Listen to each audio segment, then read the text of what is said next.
ধন্যবাদ। আমার আজকে থেকে 6 বছর আগে একটা গরুর ফার্ম ছিল, এই এলাকাতেই ছিল। যখন এখানে আজকে অনেকে বড় বড় হয়েছে, কিন্তু আমার সময় এত বড় গরুর ফার্ম কারো ছিল না।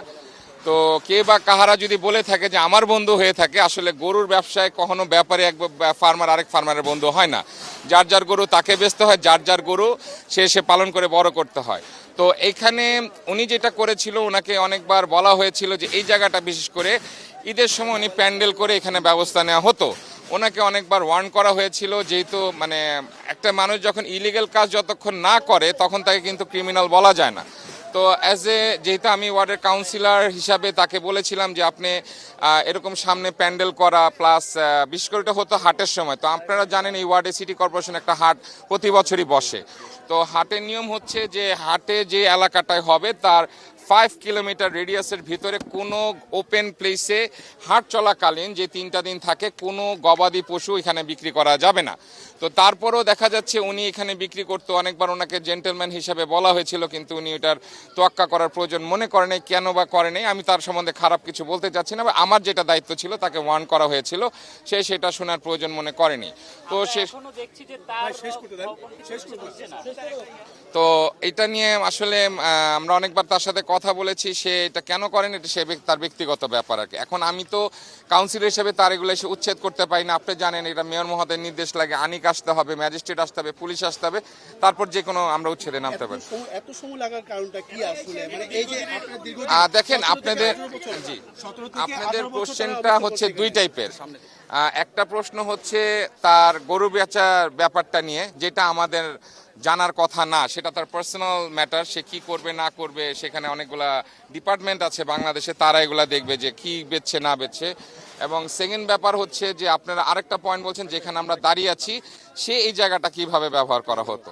তো আমার ওয়ার্ডটা বড় হওয়ার কারণে আমার ওয়ার্ডে অনেক জায়গায় কিন্তু আপনারা জানেন যে এরকম অনেক বড় বড় জায়গা আছে যেখানে অতীতে কিছু কতিপয় লোকজন খালের জায়গা ভরাট করে বিভিন্নভাবে উদ্যোগ নিয়েছে। আমাদের বর্তমান মেয়র ক্ষমতা আসার পরে কিন্তু আপনারা জানতে হবে, ওয়াসা থেকে আমরা খালগুলা বুঝে পেয়েছি। এতদিন কিন্তু খালগুলা সিটি কর্পোরেশনের আন্ডারে ছিল না। যখন আমাদের মেয়র আতিকুর সাহেব খালগুলা বুঝে পেয়েছে, তখন থেকে কিন্তু আমরা উদ্ধার শুরু করেছি। যার উদাহরণস্বরূপ 2টি ওয়ার্ডে আছে, আমরা ট্রাক স্ট্যান্ড উচ্ছেদ করেছি খালের জায়গা দখলমুক্ত করার জন্য। বসিলাতে আমরা 2 পার ভেঙে ওয়াকওয়ে তৈরি করছি। তো এইটাও কিন্তু আমাদের পাইপলাইনে ছিল। এই কাজটা যেখানে আমরা দাঁড়িয়েছি সেটাও পাইপলাইনে ছিল। বসিলার কাজটা শেষ করলে তারপর আমরা এখানে আসার কথা ছিল, মাইনাস হয়ে যাচ্ছে। সেকেন্ড হচ্ছে আপনারা হিসাব করবেন ওয়াসা কবে সিটি কর্পোরেশনকে জায়গাগুলো মানে খালগুলা বুঝিয়ে দিয়েছে। ওটা যদি 100 বছর ধরে কেউ দখল থাকে, সিটি কর্পোরেশন কিন্তু এখতিয়ার ছিল না খালের কোনো জায়গায় হাত দেওয়া। যখন এটা এসেছে আপনি দেখেছেন আমাদের মেয়র খুবই অ্যাক্টিভ একজন লোক, সে উত্তরায় খাল উদ্ধার করছে, মোহাম্মদপুরে খাল উদ্ধার করছে। ভাই, একটা খাল উদ্ধার করতে কিন্তু বাজেট লাগে, সময় লাগে এবং লোকজন লাগে। আপনি সব বাদ দিবে, 33 নম্বর ওয়ার্ডটা এত বড়, বসিলার আমরা যে বসিলার বর্তমানে আমাদের পাইলট প্রজেক্টটা চলছে, এই কাজটা শেষ করতেও আমাদের 4 মাস সময় আরও লাগবে। আরও খাল আছে, শুধু এক বসিলা উদ্ধার করছি, রামচন্দ্রপুর খাল আছে, আরো অনেক আছে। পাশের ওয়ার্ড 34 নম্বর ওয়ার্ড, সেখানে খাল আছে, 30 নম্বর ওয়ার্ডে খাল আছে। উদ্ধার করার জন্য তো আপনারা একটু আমাদের উপর রহম করবেন। মাননীয় প্রধানমন্ত্রীর নির্দেশ আছে ঢাকা শহরে খাল উদ্ধার করতে হবে যে কোনো উপায় হোক। এবং আপনারা জানেন যে উত্তরে খালের সংখ্যা বেশি দক্ষিণের থেকে। আজকে যে প্রশ্নটা করছেন, কারণ উত্তরে আমার ওয়ার্ডেই হচ্ছে ম্যাক্সিমাম খালের ধরেন একটা বড়, সেকেন্ডে আছে উত্তরের মতন অনেকগুলো ওয়ার্ড পড়েছে। তো আপনারা হিসাব করতে হবে আমাদের মেয়র মহোদয় কতদিন ধরে কাজটা করছে এবং কাজটা কিন্তু স্টপ হয়েছে কিনা। আমাদের যেই পরিমাণ লোকবল দরকার, যে পরিমাণ সরঞ্জাম দরকার, সেটা ওয়াসার কাছে আছে, আমাদের কাছে কিন্তু নেই। আমরা একদিকে তো খাল উদ্ধার করছি, দ্বিতীয়ত পুরান যে খালগুলো নদী মানে পানি প্রবাহ বর্তমানে যেগুলো আছে, যেগুলো এলাকার ভিতরে, যেমন আমার এখানে মোহাম্মদিয়া হাউজিং সোসাইটিতে আছে, সেই খালগুলো কিন্তু আমাদেরকে পরিষ্কার করে রেগুলার পানি প্রবাহটা ঠিক রাখতে হচ্ছে। খালের জায়গায় কোনো কিছু রাখা নিয়ম নেই। আমরা সম্পূর্ণ এটা উদ্ধার করব এবং আজকের থেকে আমরা খাল খননের করব। জিনিসটা হচ্ছে আমাদের এটা 1 সপ্তাহ পরে করার কথা ছিল, যেহেতু একটা আলোড়ন সৃষ্টি হয়েছে সারা বাংলাদেশে, এটা আমরা 1 সপ্তাহ আরেক সাইডের কাজ বন্ধ রেখে, বসিলার কাজ বন্ধ রেখে আমরা এখন এখানে কাজ শুরু করছি ইমার্জেন্সি। That's it. আর কি আমরা, আপনারা জানেন যে কিছুদিন আগে মেয়র মহোদয়ের নির্দেশে 70,000 টাকা নিলামে একটা 10তলা ভবন ভেঙে দেওয়া হয়েছে। এটা আমি কোনো মানে সাজিয়ে গল্প বলছি না। যদি এরকম কোনো কমপ্লেন এসে থাকে আমরা এই ভবনে ভেঙে দিব। আমরা কাজ করিনি সেমন কিছু বলতে পারবেন না। উদাহরণস্বরূপ আমার ওয়ার্ডের ভিতরেই আছে। যদি কেউ এরকম কমপ্লেন করে থাকে এবং ম্যাপ করার মতো, আমরা যখন এই খালটা উদ্ধারে নেমেছি তো ওই খাল ওইটাও ঠিক সেম। আমরা যখন খালে উদ্ধারে নেমেছি আমাদের সিএস দাগে দেখা গেছে যে এটা ওয়াসার জায়গা বা সিটি কর্পোরেশন জায়গা পাচ্ছে, তখনই আমরা ভেঙে দিয়েছি। আজকে আমরা যেখানে এখানে উচ্ছেদ করা শুরু করবো,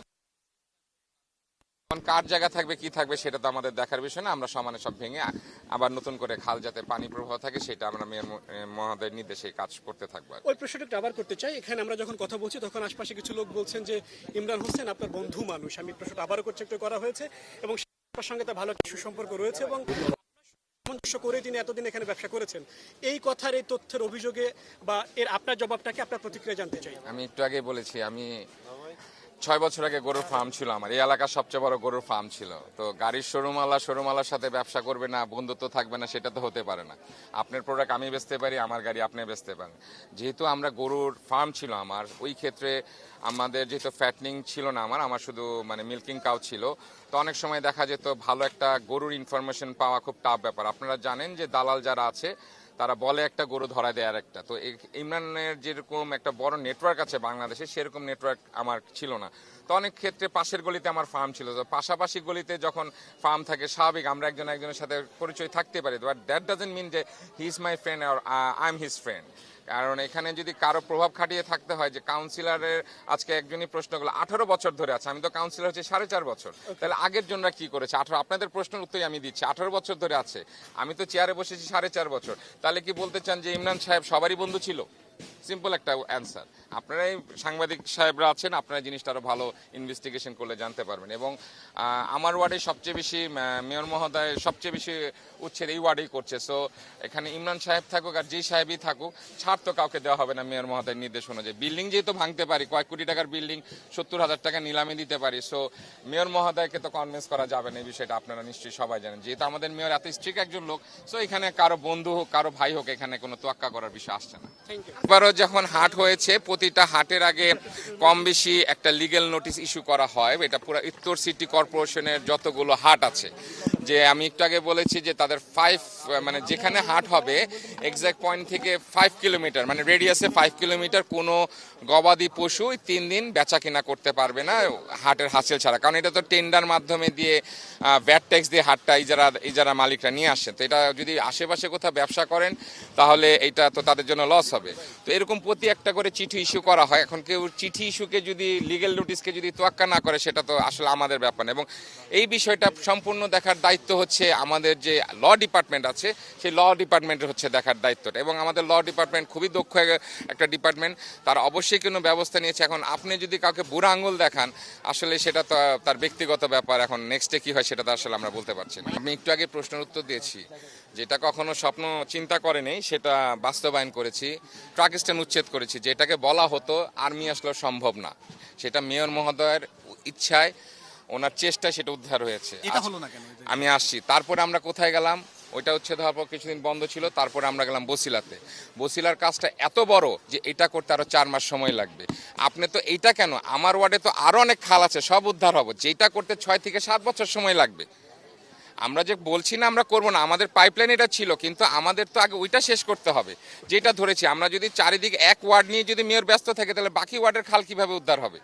আমার তো কারিকারি ভেকু নাই, কারিকারি লোক নাই, কারিকারি ট্রাক নাই, যেটা আমরা বললেই রাতারাতি সাফ করে ফেলতে পারবো। আপনাকে একটু আগে বলেছি এখানকার প্রবলেমটা এখনো হচ্ছে, এই মাটিটা আমরা কোথায় ফেলবো? এই মাটিটা কে নিলামে নিবে? এগুলো তো আমাদের খালি করতে হবে। যত আমরা নিলামে দিতে পারলে আমাদের একটা ফান্ড আসবে সিটি কর্পোরেশন, আমাদের হ্যাসেলটা কমে যাবে।